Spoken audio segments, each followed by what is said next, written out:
Welcome back to the Math Record. As a channel, we have been releasing countless videos on solutions to math competitions. As such, we thought of helping you perform better by giving some advice.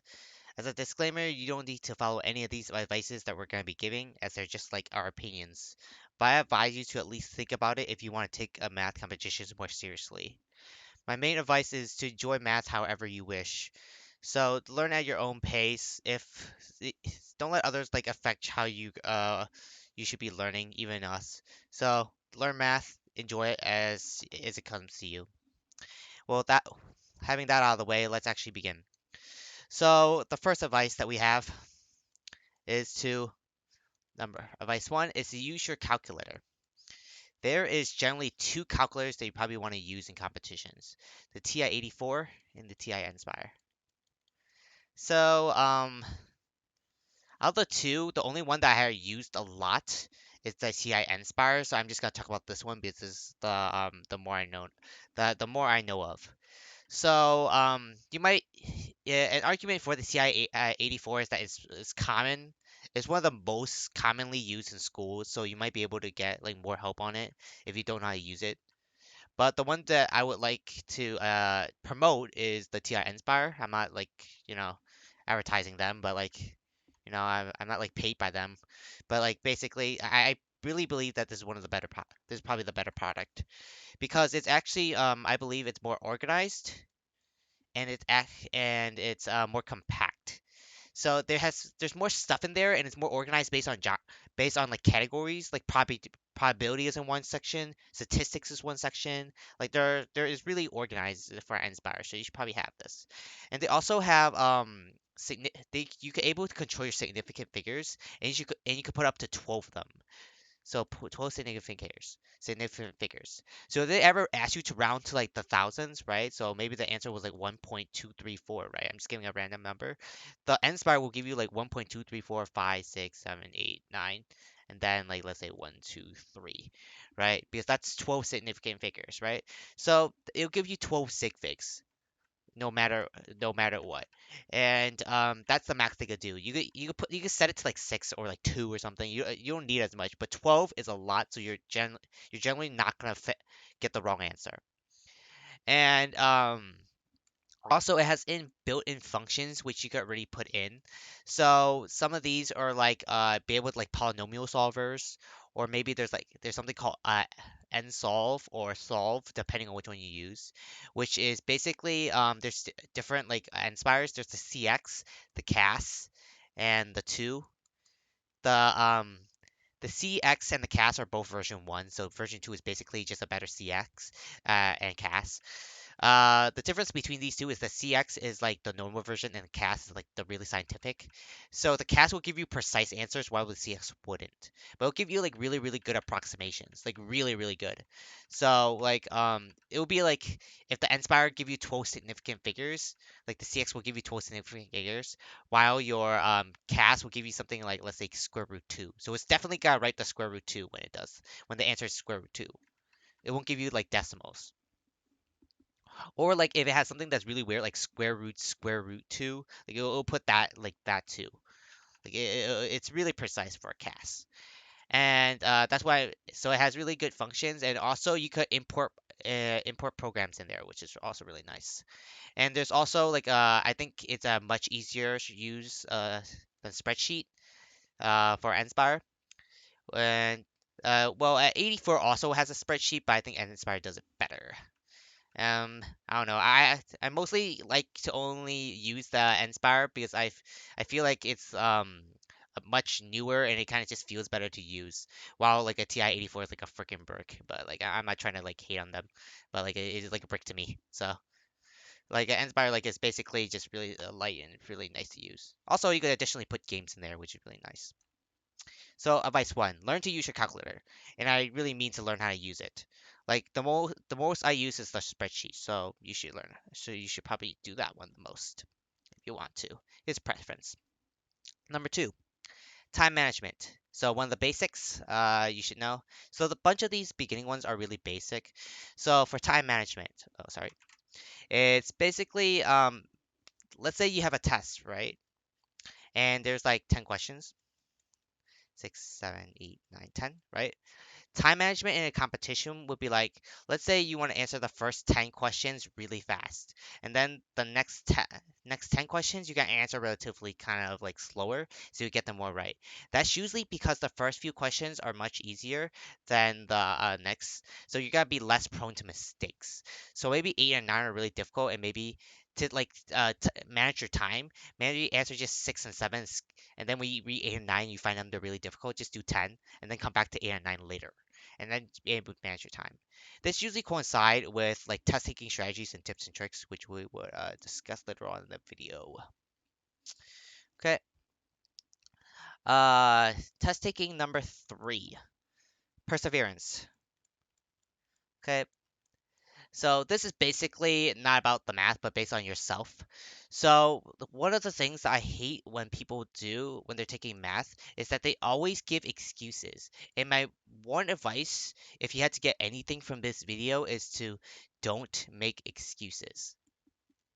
Excuse, well, I'm not trying to say like, oh, you shouldn't be, you should never make excuses. Sometimes you could, like, it's kind of healthy that you kind of make excuses sometimes for your health. But generally, you should not make excuses when you're trying to do math competitions.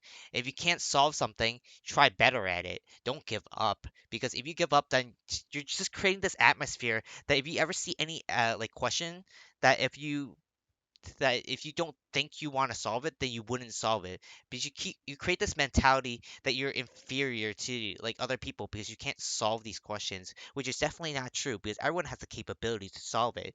If you don't put in the effort, then you're never gonna be better than everyone else because you're not trying to like put in any effort. So you should probably put in the effort, because even the little things add up. Because if you try to like practice more, you would definitely be able to like, I don't know, sometimes succeed maybe even better than some of the best. And like that's not just trying to be hopeful. That's just trying to be realistic and try to like be faith like hopeful for like what you could probably do. So try to like be the best you can. It might sound cringy, but it's actually one of the realest things to one of the realest advice I could give you. Trust in yourself. If you don't trust in yourself, no one else would trust in you, because you will be projecting an atmosphere that you just cannot do as well as anyone else, which is not true. Okay. So also, if you can't like solve that question now, just like figure it out later. Like you always have time. Like just give it some time and you'll be able to do it later. Okay. And if you don't able to solve it, maybe in your perspective, maybe look in like another way. Okay. Uh, Test taking strategy number 4. Have different test taking strategies, which I brought up in our time management for advice number 2. So this is basically develop your own strategy. So what I mean for this is that if most likely when people make test taking strategies, they give advices. Sometimes it works for people, sometimes it isn't. We're all different people, and we take like growth at different way. We grow at different rates in mathematics and like just generally anything in life. So if you kind of like steal from like another person's strategy, like testing a strategy, maybe it'll work, maybe it won't. Like you don't know. Just do like a bunch of trials to see if it works. And if it doesn't work the first time, don't give up on it. Maybe it just didn't work the first time, and maybe like later on it'll work for you. And like maybe try at different stages of your math skill career. Like just sometimes it might work, sometimes it wouldn't. And it's not like maybe the strategy wholeheartedly doesn't work. Maybe there's just some elements that are like just not for you, and then some elements you should probably take to make your own strategy, right? So if you want like some examples, like I have two. Example one would be how usually how my friend kind of takes tests. So generally, if we have like, let's say 5 questions, right? And let's say the fourth question is the hardest, he will answer every single question but the fourth question, and then double check those questions again so they know it's correct. And then he'll go to the fourth question if he has time. So then you're at least guaranteeing yourself that everything that you get correct is correct. 5 question might be like kind of small, but imagine if you're taking a 20 question exam like contest, right? And and you make sure your 18 correct is correct. Then you get 18 out of 20, right? Or maybe if you lag a little bit, you get like 16 out of 20, but that's fine. Like that's still pretty good. Like instead of like try to aiming like try to solve all of them, like to get a 20 out of 20. But instead, what you do is that you get a 10 out of 20 because you spend so much time on number four that the other ones are wrong. Okay, so that's his like kind of like test taking strategy, which I think is like an interesting way to take an exam. It might sound basic, but it's actually pretty effective sometimes, right? And I try to tend to use this strategy too because it's really effective. Um, my strategy that I kind of use is that I kind of use slashes, question marks, and checks. So what I like to do is like let's say there's one, two, three, four, five, right, questions. If I don't understand a question, like number four, as I say again, is the hardest, let's put like a question mark on it because I don't know how to solve it. And then I'll skip that question and answer everything else like him. So then after that, I go back to every single question and I double check it and I make sure that I'm right. So I put a check. So after that, I'm not gonna double check it anymore. Usually that what that does is that it's gonna get rid of all the like lagging mistakes, which is what I call it. Like maybe you read the question wrong. Like maybe you read arithmetic mean instead of arithmetic sum, which is what they're asking. Then it'll fix that problem. Or maybe like you accidentally add a one on your calculator and you're not supposed to because you were like typing too fast, and that's what it helps solve. Usually you like to like solve it back in like the same way. You probably don't want to use a new way unless it's a faster way because it helps you like make sure your method's at least correct. Right? Just make sure your method's at least correct in the first place so that it gives you the right answer. Okay? And then I use slashes when I kind of it kind of goes in tandem when I do hard questions. If I solve a hard question, I put a slash through my question mark so I know I completed it. But that just tells me that it's one of the harder ones, and I'm not gonna put a check on it because that tells me that because the check tells me that I'm not gonna check it again. So then I put a slash on it. So then it tells me that like I finished that question, but maybe if I have time and I can't solve the other hard questions, I could go back to this one. So that's usually what I do with slashes. And then maybe you could add like more stuff in there. Like sometimes like you could just maybe like like add a circle and maybe you could use that as your third check. Or maybe you could use that as like maybe like which questions you want to prioritize to get right. Like you use a bunch of symbols that you use, which is what I like to do so I can manage my time better, right? Like if you see some of these elements you like from these exams, like I mean these strategies, then try use them. Like everyone learns at their own pace. So if it doesn't work for you, it doesn't work for you. Like I'm not trying to convince you of anything. Just do whatever you want. It's like who am I? Who am I? Like your dad or something? Just do whatever you want. Like I'm just here. Like I'm just teaching. Okay. Okay. So this is test taking. One, two, three, four, five. Okay, number five, which is the next part of time management, which is tips and tricks. Well, I put tricks first, so I guess it's tricks and tips or something. So it doesn't matter that. The point is, this is basically more for mathematical. So you should probably just scour the internet for like a bunch of these like really fast methods to solve like questions. So one of my favorite ones to use is basically the sum of roots of polynomials. So imagine you giving a polynomial like x squared plus x minus 1, and they ask you for the sum of the roots. Sum of roots. So the sum of the roots is -1 for this equation. Well, how do I know that? Because the coefficient of this is 1. And then whatever that coefficient is, multiplied by -1 is -1. Okay, so that means, let's say try something else. Let's say x cubed minus 2x plus 1, x minus 3. Okay, so our coefficient of the second highest term is -1, -2 now. So -2 times -1 is 2. So that's now our sum for this one. So how do I know that? Well, basically, it's just a tips and trick that I saw online that that tells us that you kind of derive it's a. Let's say our formula is x minus a, x minus b, and x minus c, right? X minus d, etc., etc., right? If you kind of factor it all out, the first one will always be coefficient 1, right? Because all these are coefficient 1 for x. So whatever that highest term is, right? That's our n is our highest term. And then our next highest term is always going to be a minus because this is your minuses, right? Right? Uh, if our root is negative, just have a be negative, right? You don't have to change any of these signs. It's just gonna be a plus b plus c plus d plus e, etc. Right? You're just gonna add those up, and then that's gonna be x, and then the second highest power. And that second higher power, this is the sum of the roots, right? Because the roots are here are a, b, c, d. So this would definitely be the sum of the roots. So whatever your second highest power is, multiply by -1 because there's a negative right here. So it tells us what the answer is going to be. It tells us, so our equation, we don't even have to solve it, right? So that's generally what I mean when you do tips and tricks. Just try to scour the internet, like steal everything from the internet. Like my favorite site to always steal information from is Wikipedia because they have like everything, and I always just trust their answers. And sometimes that's bad because like they give like wrong constants, but like sometimes it works, sometimes it doesn't. Like just make sure they work. Try to understand it sometimes, you know. And sometimes it might not work for you, but like if you try to understand it better, it works really effectively and it helps manage your time really well. Okay, so two, four, five, and six. Number six, and that is mentality. And this is the same thing as perseverance, but at a lesser extent. This basically means just don't shy away from challenges. So basically, when you're given a difficult question, don't try to run away from it, or like maybe it's a new concept that you never heard of. Don't try to be like, oh, I can't answer it now because like I mean, you can't answer it because you don't know how to do it like just at this moment.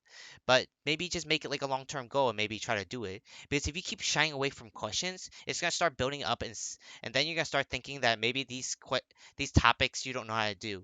Because I'm pretty sure that we always have everyone had this moment in time where we like keep doing this we try to learn this one concept but we don't understand at all, right? So just persevere through it. Don't shy away from it because if you keep doing that, it's gonna continue building up to the next concept, to the next concept, to the next concept. So like an analogy would be like if you're playing like Super Mario's or something, you can't go to the next stage you didn't beat the previous stage, right? The next stage will be always much harder. So for you to like combat that, just restart to the beginning of where you where you don't understand, and then just work through it and then try to understand. Because if you don't understand the fundamentals, you aren't able to get through the next ones. You might understand a little bit of it, but you're gonna be confused for a long time, and that's a really bad progression and mentality to do. And that's just not for math but also for life as well. Don't just like, oh, just go with the flow because it's not going to work sometimes, and you actually need to put in some effort. And that's like one of the most important things: put in effort. And that goes for our next tip, which is practice, which I think is tip number 6 if I'm counting correctly. So 2, 4, 6. No, that's actually number 7. Sorry about that. I don't know, maybe number 6, number 7, I don't know. I can't count, but I'm trying to teach math, so that's weird. So practice, practice, practice, practice, practice. Like it's one of the most important things. Math is like a sport. If you don't practice, you're not gonna be good.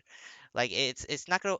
Maybe there might be some exceptions if you're like really good, but you should generally practice because usually people who make the exams take previous answers or questions and then look at them and then try to rephrase it in a different way, right? But it's generally kind of usually the same, or they might extend it a little bit. So you should practice. Also, practice helps you like understand concepts better than maybe like learning it in class because they give you like these like weird questions that maybe you be able to think about that you can extend later on into your classes, and then you can build off that and then use that to extend later on in your competitions. Because like the idea about learning math and being a mathematician, I'm not trying to define it or anything like that, but like as my own opinion that I'm trying to say is that if you are able to learn something and apply it to something else and then use that application to apply something else, that's going to be really effective because you're able to build off ideas that they could like use forever in life that you can able to build upon. And that's what makes like a mathematical field. Like you don't just use one idea and then separate it from a different field because they don't connect together. Because sooner or later they might connect. It just might not be now because like the things are just too abstract. But if you're able to like connect them, then it's really useful. Like the ideas of putting um like calculus and physics together because they're super intertwined and you should be able to like understand that. Okay, tip number 8. I mean, advice number 8. And that is to understand your fundamentals. Understand, refine, and extend your fundamentals. So what this is like anything that you see that's like a really good formula that's like really really common, like the Pythagorean theorem, you should be able to understand it very well and in depth. You might not be able to extend it perfectly, but you should be able to understand it really well. So like relative to like others, to the competition, right? So what I mean is like you might think that you understand the Pythagorean theorem, but like sometimes there just might be another way of thinking about it that you just don't know yet, right? Because the Pythagorean theorem is like a squared plus b squared is equals c squared, right? So what kind of shape when we think of when we say the Pythagorean theorem was a right triangle, right? It's a triangle, but it's a specifically a right triangle. A squared, b squared, c squared, right? ABC. And then you add those together, and then it's equal to the hypotenuse squared. So what I prime to propose is that instead of thinking about it as a triangle, maybe extend this out as a circle, right? Because a triangle is a circle is basically just a right triangle where that like this angle is moving around infinitely. So if this angle is moving around like in a second, it's gonna look like this. Right? So if you combine every single point across this arc, then you're gonna make a circle, which makes sense, right? Because your C, if you keep that constant and you're changing A and B the entire time, you're just gonna make a circle the entire time. And that's what I mean when you had to extend your knowledge. Because if you don't, because if you, even though if you know how the fundamental works, if you understand it, if you're not able to like extend it's gonna become useless, and you're only able to sound like answer like a really like basic questions, but you want to use it to like extend to like really difficult like or interesting concepts you might be able that you want to like prove, and you should be able to do that because you understand the concept very well. And that's and I'm trying to say like, oh, every single concept is really important, but at least like know that it might exist, and then maybe if you ever see it, you might be able to recognize it. And that sometimes it's just like trial and error, and maybe it's just sometimes you're just lucky that you just see that, and that's fine. Like you don't have to like overly like look for it, but at least know it exists. So then like you connect it. Don't be like, oh, I just learned this formula. It's true, so I'm just gonna store away in my memory that if I ever see that question ever again, I'm just gonna use this formula, and I'm not gonna use it. I'm not gonna use this formula for anything else, which is not true because you're able to use formulas for a bunch of things, because that's what it means to use different perspectives to solve different type of questions, because they're all generally interconnected. We just don't see it yet, or it's not proven yet by the math community. And maybe you might be the next one to be able to do it. You don't know. Okay. And then we have the next tip. I don't know, is this number 9? And that is to understand, but also to memorize. So what I kind of like about this is that you need to understand, but you also need to balance that with memory. So I don't have the best memory, but if you try to at least like prioritize like memorizing, you at least get further than others that like aren't able to do it, because then you can at least have better time management. Because what I kind of hate about professors that always keep like working is that they always don't like to do memorization, and they like to use understanding. Like they prioritize this way more than like memorizing, which I think is wrong, because I think you should actually balance these two. Because if you only understand, then even though if you're able to prove it, you're going to take a really long time to do it over and over and over again, which is really, really annoying. But if you memorize, it will be able to do it really fast. So you combine it together. If you understand, you memorize, then you should understand like how to do it, like the fundamentals, which I previously talked about, but you also be able to solve it really quickly without any interference. Because if you're trying to understand it very well, then you're just neglecting a bunch of like other aspects that are really important. Because a competition is not about how much you know about math. It's about how you're taking tests. There's a bunch of other factors in there, like how you practice your effort in there, like how you're like using your time, how you're using your time, the mentality. There's a bunch of factors that make you like to perform well in like a competition, and you shouldn't just like say you understand it and I could solve it because like if you're given the amount of time, and that's just a really bad excuse, and you should just as try to become the best mathematician as you can be. And next concept Yes, that was just like a little rant. Sorry about that. Okay, so set goals. So I'm gonna combine two of the devices together. So this is device 11 and 10. So the goals for short term and the goals for long term. For short term, this is basically just learn like new concepts that might be that could be interesting or like fundamental, like maybe like you want to learn some geometry for a day because like the contest focus on some geometry, and you don't have to like be really like expert on it, but at least like understand what they're trying to do, and then like focus on that because you have a bunch of practice exams and you can always just try them. You should always just practice because the practice are really important, and set like short-term goals to be able to do it. Like you will answer like five like questions that you think are pretty difficult in like that like a span of a week, and maybe become good at them. And if it takes a little bit while, then it's fine. Like it's everyone learned at their different paces. And also set goals for long term because it's really important that like even though if you have like short term goals, they're always gotta be like very momentary and momentarily, and they're gonna, and if you already learned them, you're just gonna be learning more and more like things, and you're not gonna be expanding them or connecting them. And then if you have long-term goals, you connect a bunch of these small like concepts together, and you could like see like their connection. So what I mean, like let's say we use an analogy of like how school like kind of does this. Like you're learning like things in like different like courses like algebra, which then you go to geometry, and then you go to algebra 2 or like something on this, like depending on like how your school system is, right? Algebra 2, oops, and then to trig, right, ish, and then go to pre-calc, and then you go to calc, right, ish, or something like that, or maybe like statistics if you ever take statistics. But you kind of see the progression, right? We don't learn algebra 2 first before algebra. We use algebra, and then we combine it with geometry, and then we use the algebra geometry to make algebra 2 and trig, right? We combine those together, and then we learn like pre-calc, which is kind of similar to algebra and algebra 2, which I always believe, but then they have like a little few things about graph, which is kind of, and but pre-calc is kind of really different from calc. And then when you combine all these together, you can see some concepts that you could relate back to like calculus that you're able to do. And if you take physics, you can see that a bunch of these things come together to work really well. So like set your like short-term goals and long-term goals.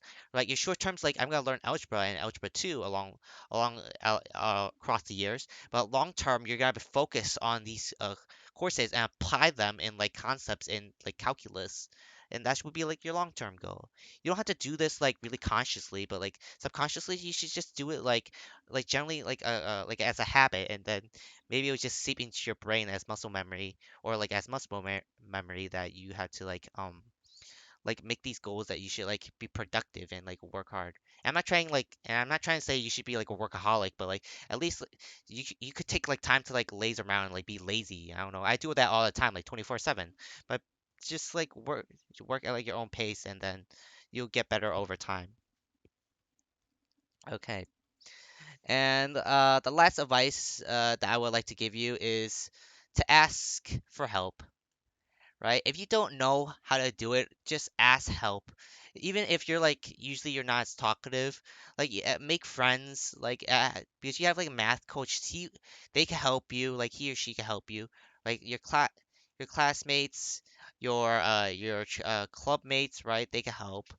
They like your friends, your parents, your math coach, your basically your professors or teachers, right? Or like I don't know if you know if this exists, but it's like the internet kind of exists, right?